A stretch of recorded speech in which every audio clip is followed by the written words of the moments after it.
नमस्कार श्रोते हो, रेडिओ जयंतच्या आनंदी कट्ट्यावर मी अनुराधा आपण सर्वांचं मनपूर्वक स्वागत करते. श्रोते हो, असं होतं ना कधी कधी आपल्या घरातल्या व्यक्तीमध्ये खूप काही छान टॅलेंट असतं, पण ते टॅलेंट घरातल्या लोकांच्या लक्षातच येत नाही किंवा घरामध्ये त्या टॅलेंटची दखलच घेतली जात नाही. पण बाहेरची लोक त्या व्यक्तीच्या टॅलेंटला जेव्हा डोक्यावर घेतात, ती व्यक्ती जेव्हा प्रसिद्ध होते, तेव्हा घरातल्यांना त्या व्यक्तीची किंमत कळायला लागते. घर की मुर्गी दाल बराबर ही माणसाची वृत्ती आहे, हेच खरं. आजच्या या आनंदी कट्ट्यावर याच विषयी आपण बोलणार आहोत. खरं तर तैमूर 90% लोकांना माहिती असेल, पण 2 इंजिनियर असे आहेत की ज्यांचं नाव कदाचित 9% लोकांना माहिती असेल. अरुण मेहता आणि विक्रम कृष्णा. स्टीफन हॉकिंग यांचं बोलण्याचं यंत्र, सॉफ्टवेअर या दोघांनी भारतातच बनवलं होतं. स्टीफन हॉकिंग यांना साधी हातापायाची हालचालही करता येत नव्हती. त्यांना ALS हा आजार होता. बोलता येत नसल्यानं टाईप टू स्पीच या 90sच्या टेक्नॉलॉजीवर ते इतरांशी संवाद साधत होते. पण टाईप करणंसुद्धा स्टीफनसाठी फार सोपं नव्हतं. जेव्हा हॉकिंग भारतात आले तेव्हा अरुण मेहता यांना भेटले. त्यांच्याशी संवाद साधताना अरुण मेहता यांना स्टीफन हॉकिंग यांचा सेन्स ऑफ ह्युमर आवडला, जाणवला. पण जो टेक्स्ट टू स्पीचमधनं व्यक्त होणं अवघड होतं आणि हे अरुण मेहता यांनी स्टीफनला सांगितलं. मग त्यावर तुम्ही माझ्यासाठी काही डेव्हलप करू शकता का, असं हॉकिंग्सनी विचारलं अरुण मेहतांना. आणि यापुढे अरुण मेहता आणि विक्रम कृष्णा यांनी एलोक्युटर डेव्हलप केलं.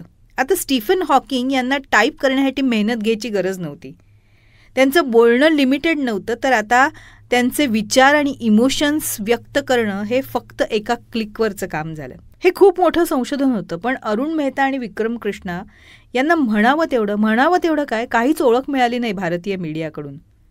कारण हे लोकांपर्यंत पोचले, त्यांना प्राऊड फील झालं, लोक इन्स्पायर झाली आणि आपल्या टॅलेंटवर मेहनत करायला लागले, तर आमच्या नेत्यांच्या बातम्या वाचणार कोण आणि आपापसात भांडणार कसे, लोक पॉलिटिक्समध्ये गुंतून राहणार कसे. आत्ताच्या काळामध्ये रोज वापरात येणारे पेनड्राईव्ज, ईमेल हे सुद्धा भारतीयांनी बनवले आहेत. हे सुद्धा आपल्यापैकी बऱ्याच लोकांना माहीत नाही. जेव्हा हॉकिंग्स भारतात आले तेव्हा त्यांची स्पेशल व्हीलचेअर बसेल अशी गाडी महिंद्रा कंपनीनं स्पेशल डिझाईन केली होती आणि त्यांनी त्यांचा 59वा वाढदिवस ओबेरॉय टॉवर्समध्ये सेलिब्रेट केला होता. अजून असे अनेक इंजिनियर्स आहेत, वैज्ञानिक आहेत श्रोते हो, ज्यांच्या बातम्या आपल्यापर्यंत पोचतसुद्धा नाहीत किंवा पोचवल्या जात नाहीत. आपल्यासमोर तेवढाच इतिहास मांडला जातो जेवढा फक्त पॉलिटिशियन्सच्या फायद्याचा असतो, तो सुद्धा मनाप्रमाणे मांडला जातो. पण दुसरीकडे इंटरनॅशनल मीडिया प्राचीन भारतीयांनी आम्हाला काय दिलं, भारत नसता तर काय गोष्टी नसत्या, याचे व्हिडिओ बनवतात आणि त्यावर अभ्यास करतात. अरुण मेहता आणि विक्रम कृष्णा यांनासुद्धा इंटरनॅशनल मीडियानं प्रसिद्धी दिली, पण आपल्याकडे कुठल्याही मीडियावर हे दाखवलं होतं हे कुणाला आठवतंय का?